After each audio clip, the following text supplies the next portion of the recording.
Welcome to Board Game Binge, the place where we bring you bite-sized, bingeable board game content across the industry. I'm your host, James Staley, and in this episode, we're chatting with Neil Edwards, co-founder of Ludivore Games. His debut two-player game about growing stunning aspen forests is currently on Kickstarter. Neil, welcome to the binge. How you doing, sir? I'm so well. I'm really good, and thank you so much for having me, James. So excited to be here, and appreciate the opportunity. Oh, it's awesome having you on the podcast. I saw this game; it looked super sexy. I am a meeple fanatic. I love meeples. Anytime you get wood into the game, I absolutely love it. We're going to talk about new terminology in today's podcast, which are treeples. So I'll get to that in a little bit.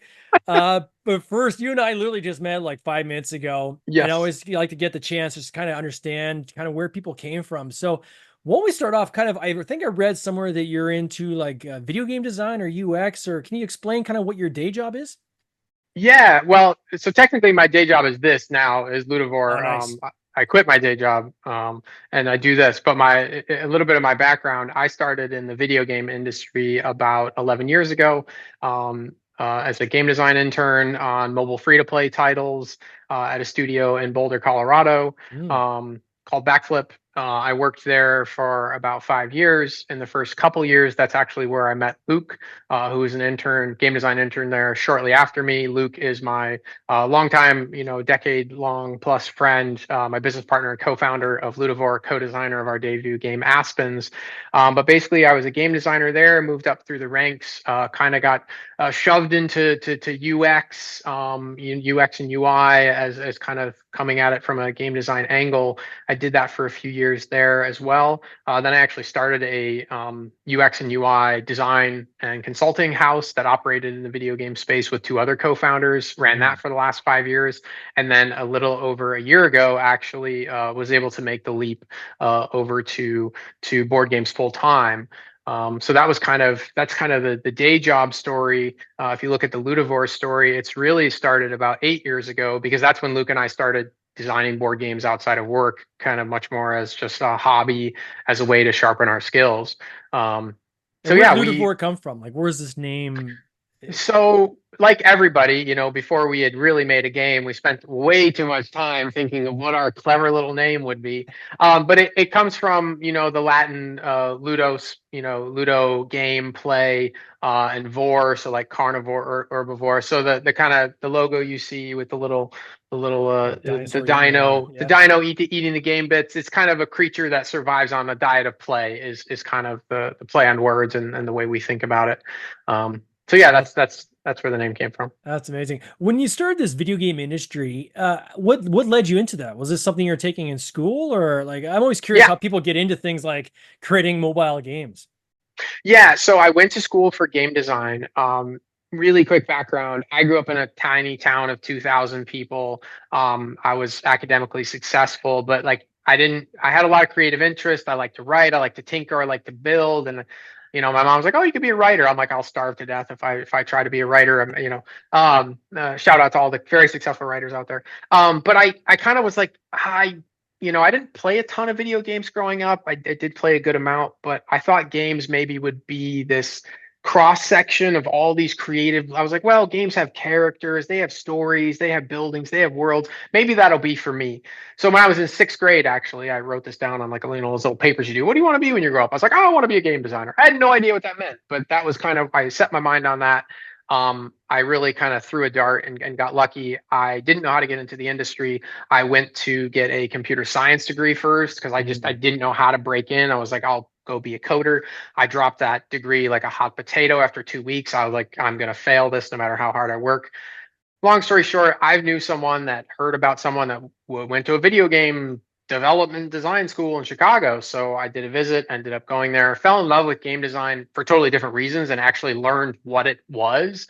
So I fell in love with it, and then was really lucky after school, through lots of applications and some networking, was able to get an opportunity that took me to Colorado, and I've actually been there ever since. But yeah, that was kind of my meandering journey to start my game design career. Is programming always a key component of that, or can someone get into, at least in mobile gaming, electronic gaming, without programming and just maybe more having an understanding of kind of classic principles of game design? Is that something you took in Absolutely. school? Yeah.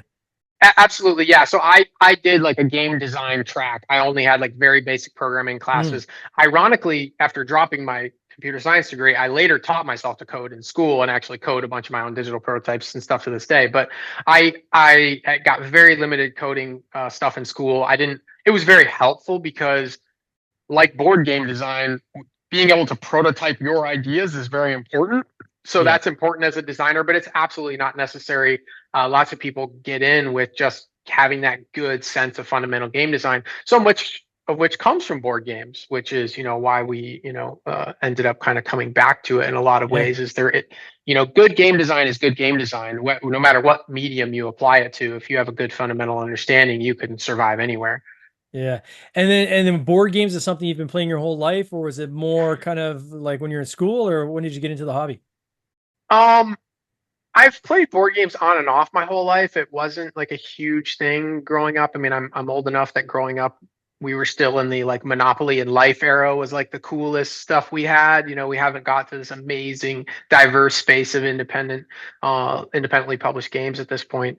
But I played some board games. Really, what drove me back to it, or drove Luke and I back to it, was really two things. One, uh, in my personal life and Luke's personal life, I love bringing people together. So whether it's Yeah. dinner parties, whether it's barbecues, like I love bringing people together, making them laugh, bringing them experiences that they'll remember.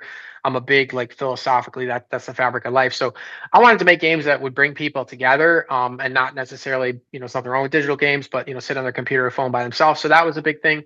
And the other thing was, I really hungered for the challenge to become a better game designer. I mean, I do that still to this day, but especially when I was younger, I just remember this moment where I wanted so bad to be a good game designer. I wanted so bad to get better. And I looked at board games and I was like, that's the ultimate challenge. There's nothing to hide behind. There's no computing. There's no sexy graphics. There's no like layers of, features and calendars and daily rewards. Like, you have a rule set, some bits, and the player's mind, Yeah. and you have to make something great out of it. And I saw it as the ultimate challenge to try to sharpen myself. So really, it started as practice more than anything, Yeah. and then we ended up here. And how many abandoned Oh gosh, concepts would you say you did before you kind of nailed down an actual workable game? I mean, I have a game journal of, like, tens, if not several hundred ideas. I would Yeah. say I probably took, you know, maybe 10 to 15 to like some type of prototype-ish farther stage. And then we kind of stumbled on, it was Luke's concept originally for what became Aspens. Hmm. And actually then we started designing that. And actually our second game, which we'll talk about later, which will be coming out in the future, that was another one of our early designs that we've really honed along the way. But yeah, it took a long while. I mean, it took a while to even figure out, like, I don't even know what the first steps are to even make this thing from. I've always said that, like, idea to first playable, hardest part of game design. It's some of the most fun part, Yeah. but like where you can see it, but that you can't actually write the rules down. That's tough territory. It takes a lot of perseverance to get through that. Yeah, I had that recently with I was working on a trick taking game, and I just got like a deck of cards, and I brought it to my game night, and I said, I got this idea.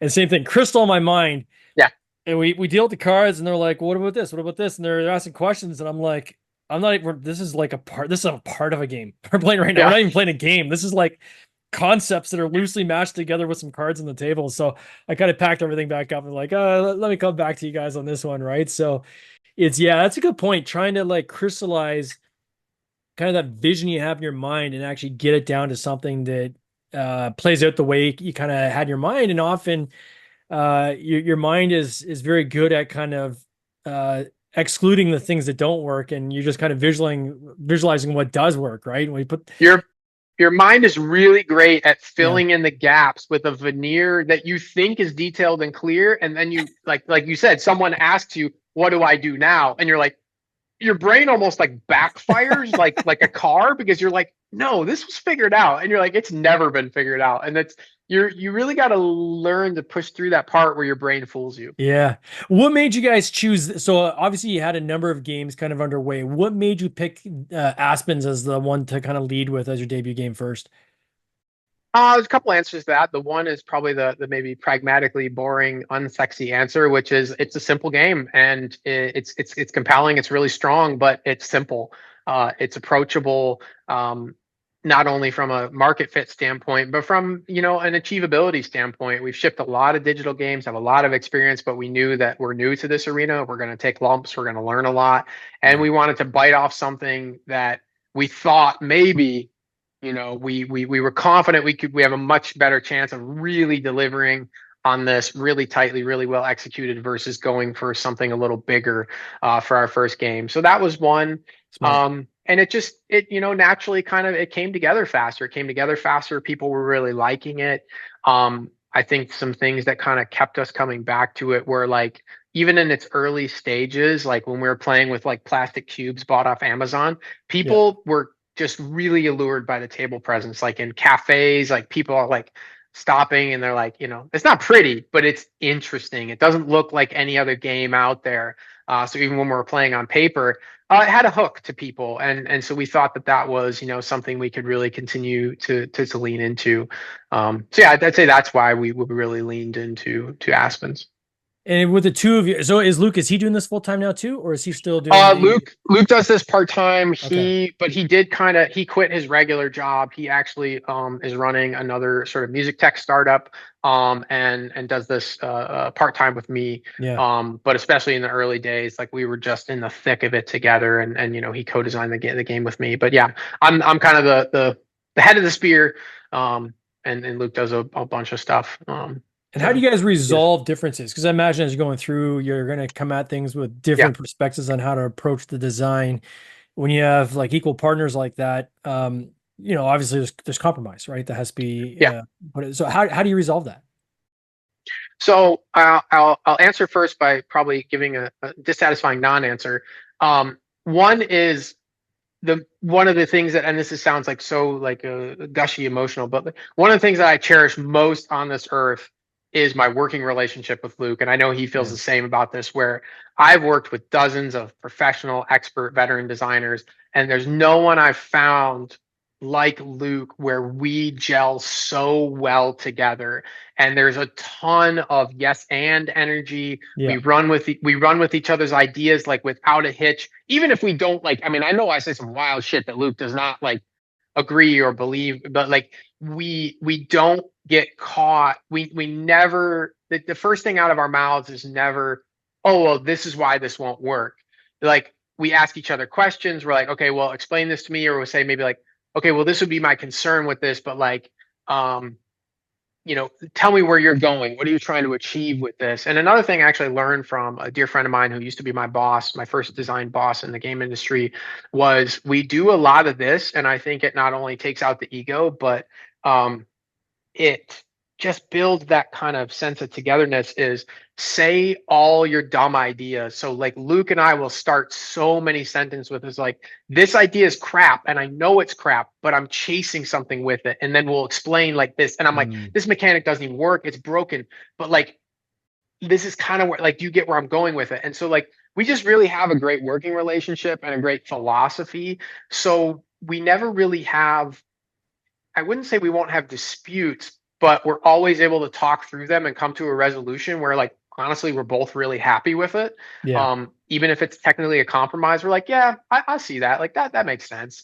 Um, so yeah, I don't know. I think if you have a design partner, you gotta cultivate that spirit. And and Luke's just an amazing person where there's like no ego in the room at all. I like to think I'm that way, but I think Luke's quite a bit better at that than I am, and it really helps us as a It's partnership. interesting because the parallels, just hearing you talk about, working with your partner, even like when you listen to actors talking about improvising, right? And a good improvisation is the yes and, right? Yeah. It says so no, that's not going to work or that sucks. It's like, okay, yeah, that's cool. What if we also did this, and keep adding on to that, build something, then strip it away. And putting the ridiculous out there because sometimes really cool stuff comes out of the ridiculous, doesn't it? So many times I've said bad ideas, and that's what my friend Jeremy originally taught me is like your idea it's probably crap. You're right, it is crap, but it will make the other person in the room think something you would have never expected as just a total offshoot that's probably unrelated to that thing, but is this totally new organic idea that sparked, and that's exactly what it does. It's like I say we should do this mechanic. We don't end up anywhere near that, but we end up with some really cool popcorn ideas off of it. I like asking the question of why. Like often I'll have someone say, well, you have to, this mechanism has to operate this way because that's the way. And I say, well, why? Yeah. Well, that's the way all the games do it. Okay, but why? Like, did somebody establish a rule? Like, why does it have to be that way? And what if we didn't do it that way? Yeah. Would it still work? Would it work differently? Would it bring something unique to the table? And sometimes challenging yourself on these conventions can really lead to some really cool stuff. Absolutely. I'm a big proponent, double down on that. I mean, if there's any like aspiring or working designers, it's like ask yourself those layers of why until you get down to like something that's like fundamental, right? Like until you can ask why no more. And like it's a great way to challenge yourself. And it's a Yeah. great way to also like if you're working in a team, like whether it's a big professional space or intimate design partnership, it shows that you're willing to challenge your ideas and like look at them objectively as not just a proposer but like a reviewer as well, and not just be like I think this is cool. Like when you can challenge yourself, that builds that rapport with people. It's like okay, this person isn't just excited about their ideas, they'll look critically at their ideas, and that's important, I think, for any type of design and any type of group. I once had a boss that used the word maybe a lot. So anytime you'd be explaining something and you'd be talking in a very like with a lot of conviction, right? Of like this is the Hmm. way this is, and this is why this is happening, and this is this the whys. And she would just come back with a simple maybe, right? And it's like, okay, yeah, maybe it is, maybe it isn't that way, right? Now let me Yeah. look at it from a different angle. So Yeah. so this game, I gotta say, looks absolutely gorgeous. I'm going to show on the screen for those who are watching on either the replay or live.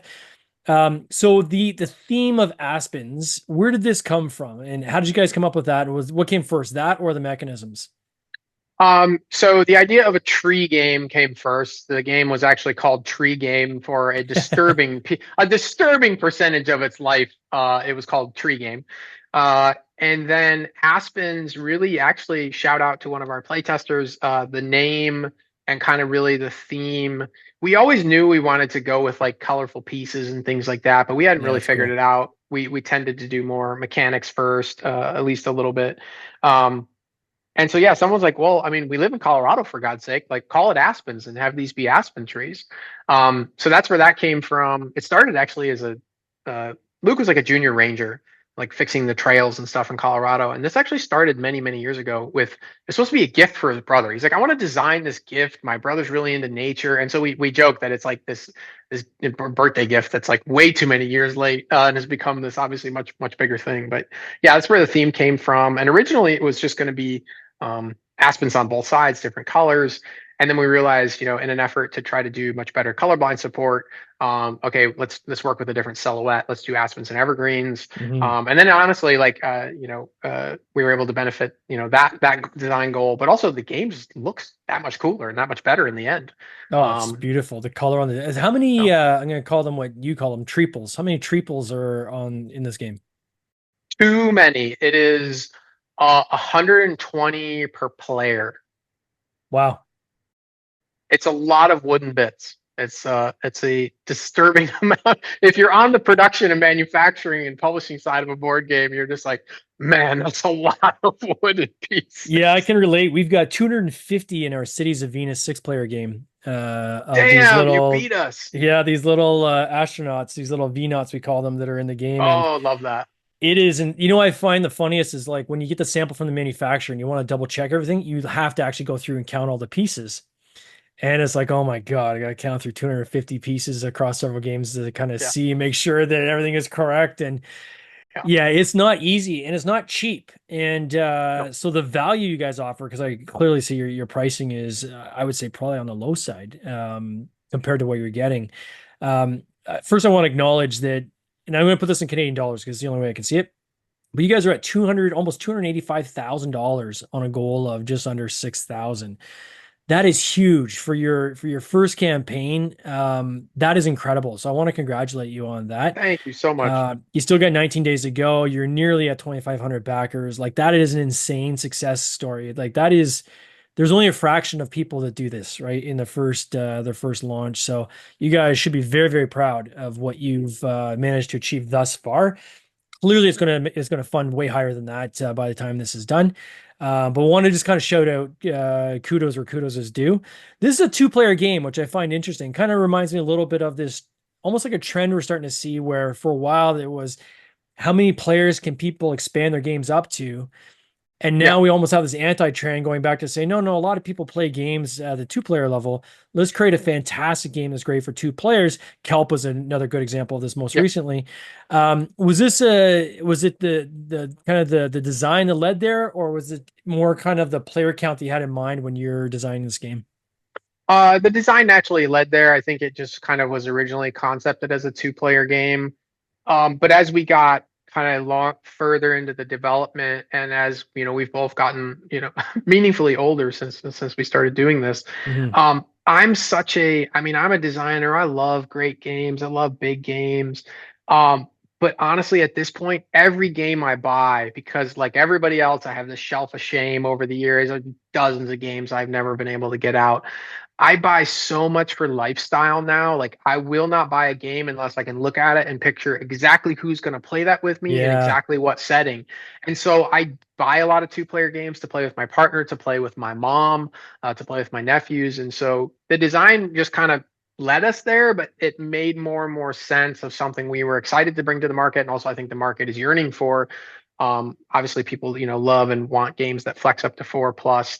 Um, but there's a lot of need out there for great games that are a little more, and that's also with the approachability, right? Something you can pick up Yeah. on a weeknight. You don't have to spend an hour reading the rule book, 2 hours playing the game. So it really is. We kind of see it as a lifestyle game, Mm. and which is like a really cheesy, I don't know, like air quotes thing to say, but it feels like that to us. It fits in our life, and I think a lot of people's lives that are excited about it. Well, there's a reason why games like Sequence, right, which is so simple, but comes out like over and over and over again, right? Like I still Yeah, have a copy of is it I think Trouble. We've got the Star Wars version of Trouble that my kids yeah, still pull out like 10 years later.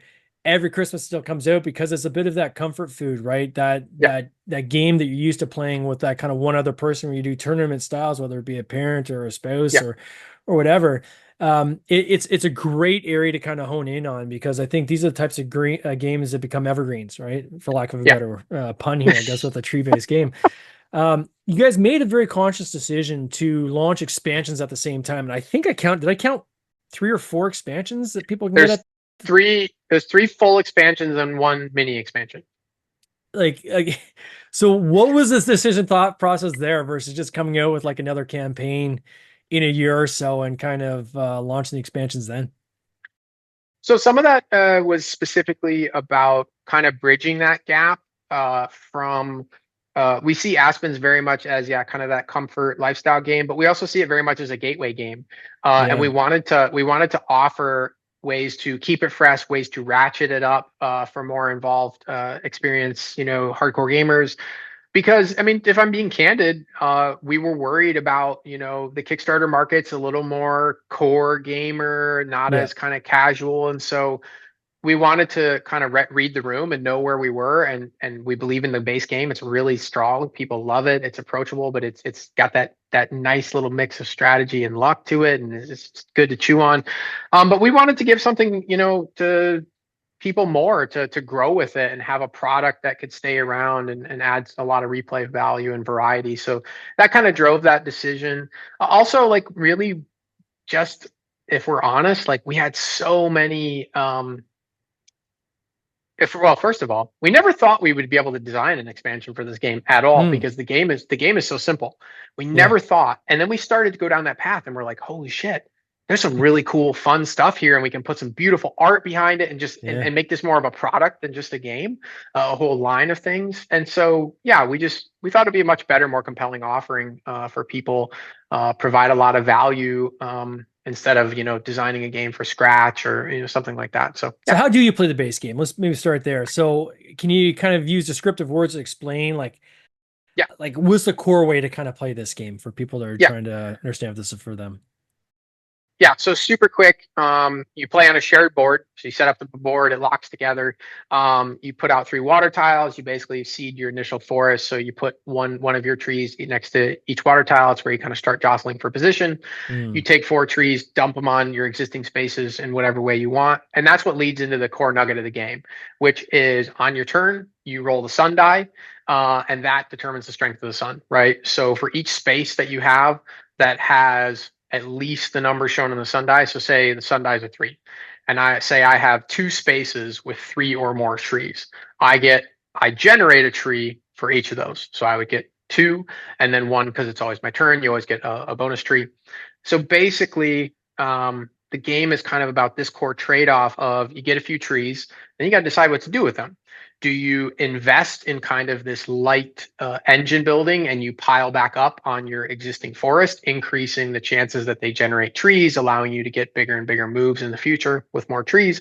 Or do you use the wind die, which you roll, and expand into one of the valid directions? So if you roll west, you can go Mm. west, or um, either of the adjacent directions from any of your spaces, right? So you have to grow adjacently. You can't just plop trees all over the board. So that's the core nugget of the game is you're watching your opponent, you're seeing what they're doing, and maybe they start to expand out and take territory, and you're like, oh, you feel the pressure. I've got to expand out and try to outmaneuver them. But you can't starve yourself of trees. So you have to invest, and kind of grow those forests up. So it's this balancing act of when and how much do you grow up and invest, and when do you expand out. And there's another layer there, which is kind of this is funny because this is where we see play styles emerge so much, or sorry, diverge.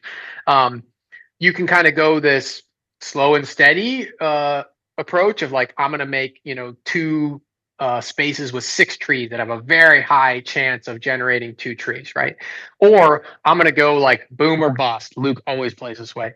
And I'm going to make like 6 spaces of 3s that are much less likely to generate a tree. But if I do hit, I'm going to get like a deluge of trees. And the cool thing about the game is all strategies are and in between are all valid. I've seen people win countless times with any variation of strategy. So it's really kind of, and then it's territory or area control at the end of the day. The winner of the game is whoever covers the most of their forest in their type of trees by the end. So you play until the game is totally full. So yeah, it's that balance of outmaneuvering and kind of out positioning and wanting to cut people off and fill in parts of the forest with, how much of a snowball effect you want to build to then get these big monster turns that you can just cut off sections of the board and fill them in.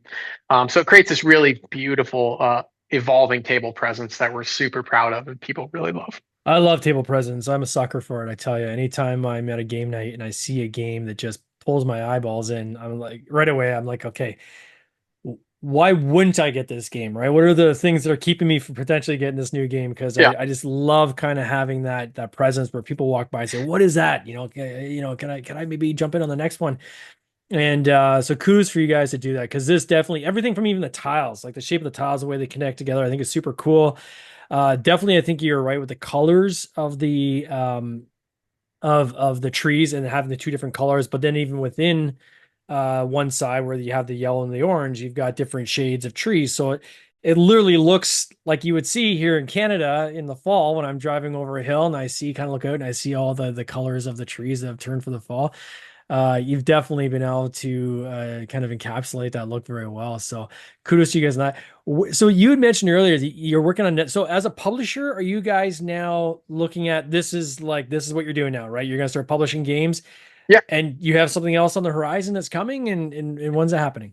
Can you Yeah, talk we about it absolutely. or? Yeah, I can totally talk about it. There's really, I mean, you won't find anything online. But not because it's a secret. It just, we're really fully focused on Aspens. So our next game will will launch realistically, probably not till the beginning of 2026. Yeah. We'd like to fit it into next year, but I just don't know that it's possible with the full prep that we need to give it. But it's in the very late stages of design. We're entering the second 90%. And so it's much different, but really we're proud of it. It's tested super well. It is a kind of very action-packed, emotional roller coaster survival co-op with this kind of blackjack-esque push your luck loot mechanic at its heart.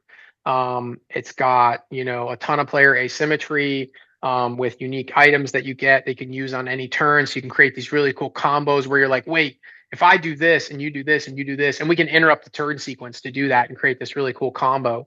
It's got a really unique kind of spawning. It's on a orbital board, kind of like Castle Panic. It's got this really unique escalating spawning mechanic to it. And that's a game that we love Aspens. We're amazingly proud of it. This game's totally different. It's a game where we see people get up and shout from the table. I see people gasp when someone's taking a risk in the loot mechanic. I see, and so it's very variable player powers, and it's just it's tested really strong. We're really excited to get it out and finish it out. But yeah, that will be probably early 2026. That will be our next game. Oh, it's amazing. Well, I always want to congratulate you on where you've landed on this. For people who want to check it out, if they go to Kickstarter and just type in Aspens with an A, they'll easily see this pop up if it's not on their For You page, because I imagine it'll probably show up on the For You page as well. You can always look at the show notes, and we'll put a link in there in the show notes so people can go straight to the Kickstarter page, check it out for themselves. It just looks beautiful. Even the GIFs you have on this page are super smooth, and you're going to tell me the secret afterwards on how you got your GIFs on your Kickstarter page to go so smoothly. But this is definitely something worth checking out.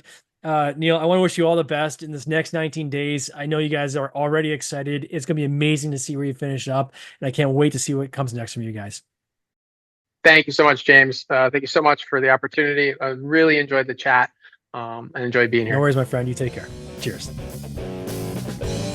This has been an episode of the Board Game Binge podcast, hosted by James Staley, produced by James Staley and Mike Bruner, with original music by Nick Smith.